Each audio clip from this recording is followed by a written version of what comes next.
আছে, কুলম্বের সূত্রে বলেছে দুটা বিন্দু আছে, বিন্দুটাকে যদি আমরা কি করি, দুটা চুম্বক ধরি, বিন্দু দুটা, এটা একটা বিন্দু, এটা একটা বিন্দু, তাহলে এটা একটা চুম্বক, এটা একটা চুম্বক, দুটা চুম্বককে যদি আমরা কি করি এই কাছে রাখি, তাহলে এখানে যতটা আকর্ষণ করবে, আমি যদি দূরত্বটা বাড়াই, দূরত্ব যদি বাড়ায়, তাহলে এখানে কি অতটা আকর্ষণ বল কাজ করবে কি না।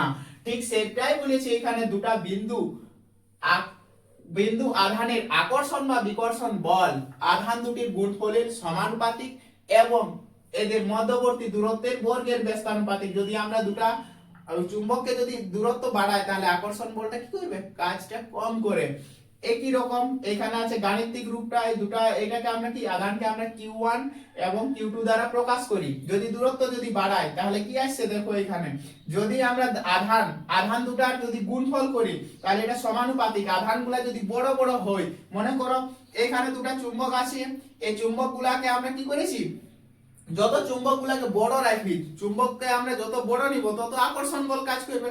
এরপর যদি আমরা ছোট নিই, তাহলে কি হবে, চুম্বকগুলো যদি ছোট ছোট নিই, তাহলে আকর্ষণ বল কম কাজ করবে। ঠিক একই রকম এটা এখানে বলেছে Q1 Q2, এই Q1 আর Q2 এর মানটা যদি বেশি হয়, তাহলে বলটা বেশি কাজ করবে।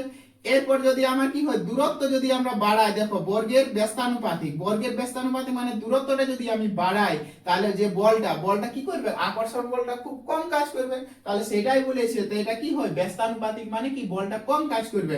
এরপর আমরা যদি কি করি, যৌগিক ভেদের সূত্র যদি লাগাই, তাহলে কি হবে, F varies as Q1 Q2 by R square. একই রকম F সমান, এটাকে আমরা কি, এই ভেরিজেজটাকে হাঁটাবার জন্য এটাকে আমরা কি বলি, এটাকে আমরা বলি একটা ধ্রুবক নিই, এটাকে কি নিই, একটা ধ্রুবক নিই। তাহলে ধ্রুবকটা আমরা কি নিয়েছি, k, তাহলে Q1 Q2 by R square. এরপর যদি আমরা সিজিএস পদ্ধতিতে দেখি, সিজিএস পদ্ধতি k সমান আমরা 1 ধরব, k সমান কি, এই যে ধ্রুবকটা সমান 1, তাহলে F সমান কি হয়ে যাবে, Q1 Q2 by R square. আর এই কুলম্ব, এটাকে আমরা কি বলি, যে সিজিএস এককের আধানের এসআই একক কি হয়, আধানের সিজিএস একক হয় স্টেট কুলম্ব, এবং যে দূরত্বটাকে আমরা কি বলি, সেন্টিমিটার। সিজিএস পদ্ধতিতে দূরত্বের একক কি বলেছি, আগে পড়াচ্ছি, যে কি বলি, সেন্টিমিটার। এরপর যদি আমরা এসআই এককে দেখি, k সমান, k এর মানটা আমরা কত নিব, 1/4 পাই এপসাইলন 0, আর এপসাইলন 0টাই কি, শূন্য মাধ্যমে তড়িৎ ভেদ্যতা, এপসাইলন 0টাই কি, শূন্য মাধ্যমে তড়িৎ ভেদ্যতা। তাহলে F সমান কি এসেছে, F সমান কি এসেছে, 1/4 pi epsilon 0 into Q1 Q2 by R square.